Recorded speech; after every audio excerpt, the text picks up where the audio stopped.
네, 안녕하세요. 설el기입니다. 오늘 먼저 슈퍼챗 땡스 후원해주신 캐슬 형님 감사드립니다. 지난번에 SLV 이제 은현물 ETF에 투자하신 것 같은데 정말 잘 되셔서 저도 너무 기쁘고 그렇습니다. 또 아드님한테 물려주신다고 하니까 그분은 정말 축복받으신 것 같네요. 계속 성투하시기를 바라겠습니다. 앞으로도 화이팅이고요.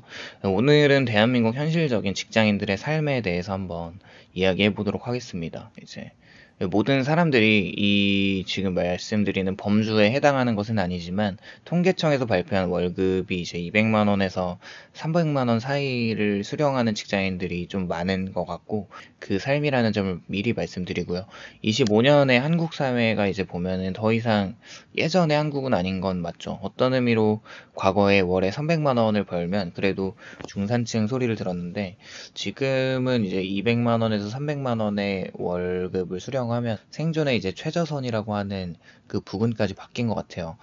그렇게 어떤 짤에서 돌아다니는 한국의 중산층 기준은 부채 없는 아파트 30평을 소유하는 것과 월급 500만 원 이상, 그리고 자동차 2000cc 이상과 통장 잔고가 1억이 넘어야 하고 해외여행을 1년에 1회 이상 가야 하는 것이 기준인데, 사실 이 기준을 누가 정한지 모르겠지만 이 기준으로 보면은 솔직히 상위 10%가 여기에 해당되지 않나? 이런 생각을 하고 있는데, 말이 안 되고 도가 지나친 어떤 짤인 것 같아요. 그런 면에서 확실히 과거 300만 원 월급이 중산층이라는 이야기를 한다면 현재 이 금액으로는 한 달을 좀 버티기도 쉽지 않은 그런 빠듯한 현실이 된 거죠. 지금은 월세, 뭐 식비, 교통비, 세금, 공과금, 보험료, 통신비까지 내고 나면 통장에 진짜 아무리 아껴도 100만 원 정도 남으려나?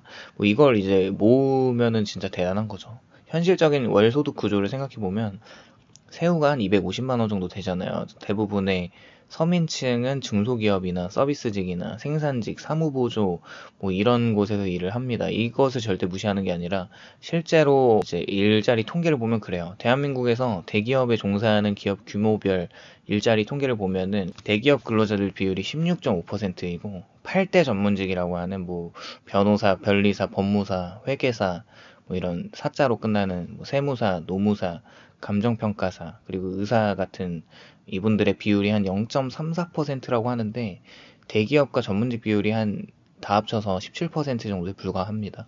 그 외에 80% 이상은 물론 이제 공무원이나 공기업에 다니시는 분들도 있겠지만, 중소나 중견 기업에서 근무를 하고 있다고 봐야겠죠. 그렇게 평균을 보면은 세전 월급이 한 280만 원, 320만 원, 그 정도로 하지만 4대 보험이나 세금이나 국민연금을 떼고 나면은 실제 쥐는 돈이 220에서 한 260만 원 사이입니다.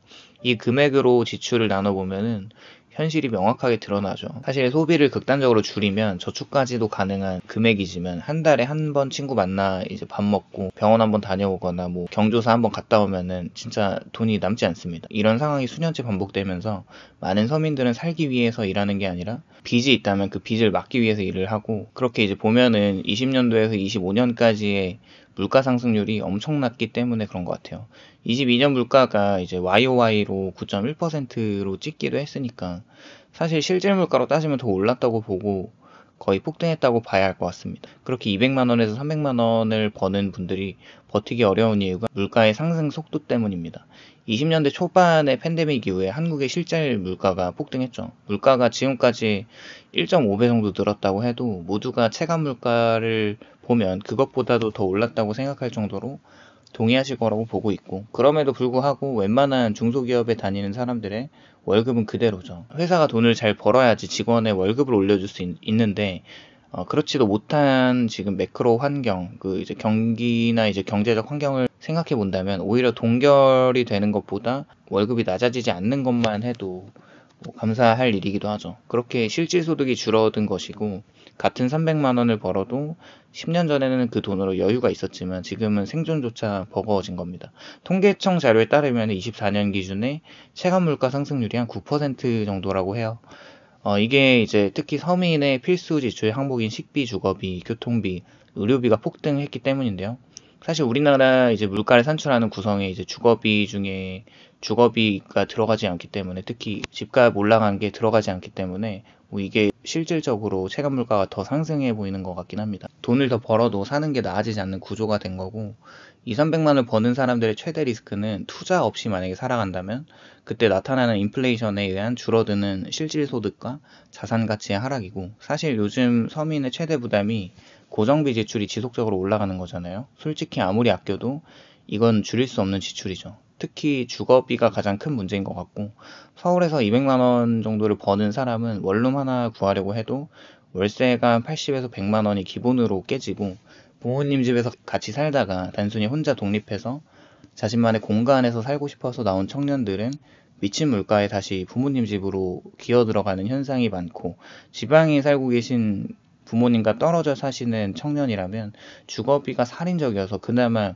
고시원이나 반지하에 싸게 거주해도 뭐 식비나 교통비를 합치면은 이미 수입의 뭐 한 7, 80%가 나가는 거죠. 결국 사람들은 더 싼 집이나 더 멀리 있는 집으로 밀려나고 출퇴근 시간이 늘어나고 삶의 질이 팍팍해지면서 떨어집니다. 그나마 수도권 외곽으로 가면은 출퇴근 지옥에 건강이 또 나빠지는 신호들이 점점 생기는데, 제 친구가 그렇습니다. 출퇴근 왕복 한 3시간 정도 하는 것 같은데, 이제 그게 더 나빠지면은 병원비로 나가기도 하고, 즉 어디로 가도 결국 지출 구조가 똑같이 빡빡합니다. 이제 많은 서민들이 하루 출퇴근 시간까지 합치면 솔직히 9시간에서 10시간 이상은 밖에서 지내다가 집으로 돌아오는데, 정작 그 노동은 어떻게 보면 투입된 노동의 이제 인풋보다 아웃풋이 굉장히 초라하게 느껴질 때가 많죠.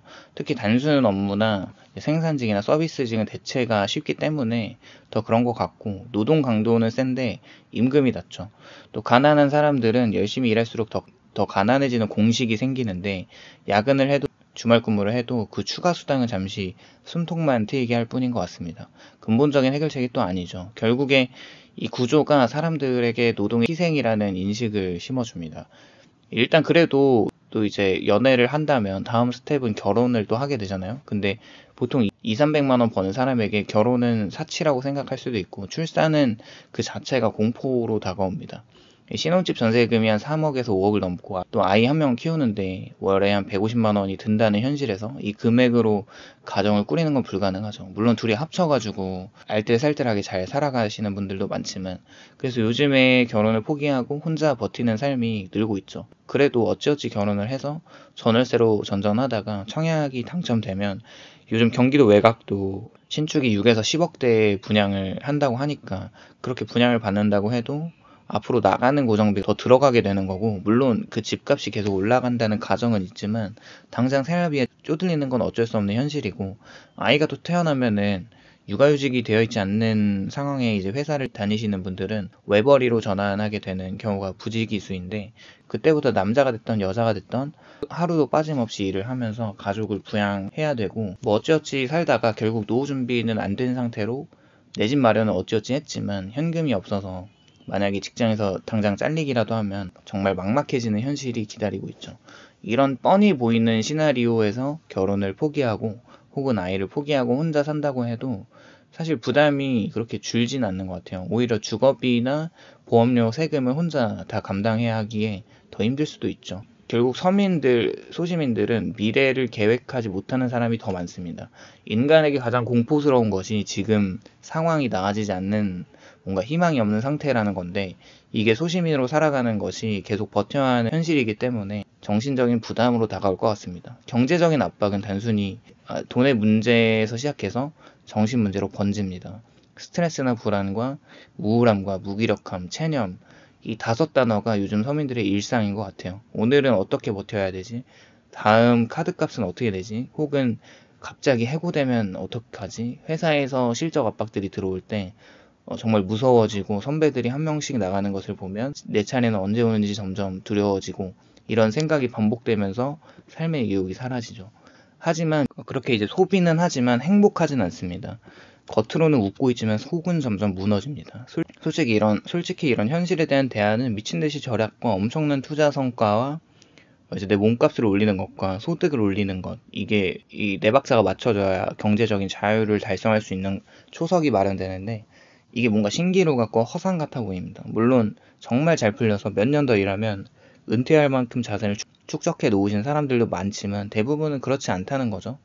모르겠습니다. 어떤 결론을 내도 다양한 사람들의 상황과 생각은 다르기에 다들 그냥 하루하루 버티면서 열심히 살아가는 모든 직장인, 모든 영역에서 고생하시는 분들 화이팅 하면서 영상 마무리하겠습니다. 오늘도 시청해주셔서 감사드리고 공감이 되셨다면 좋아요와 구독을 부탁드립니다. 감사합니다.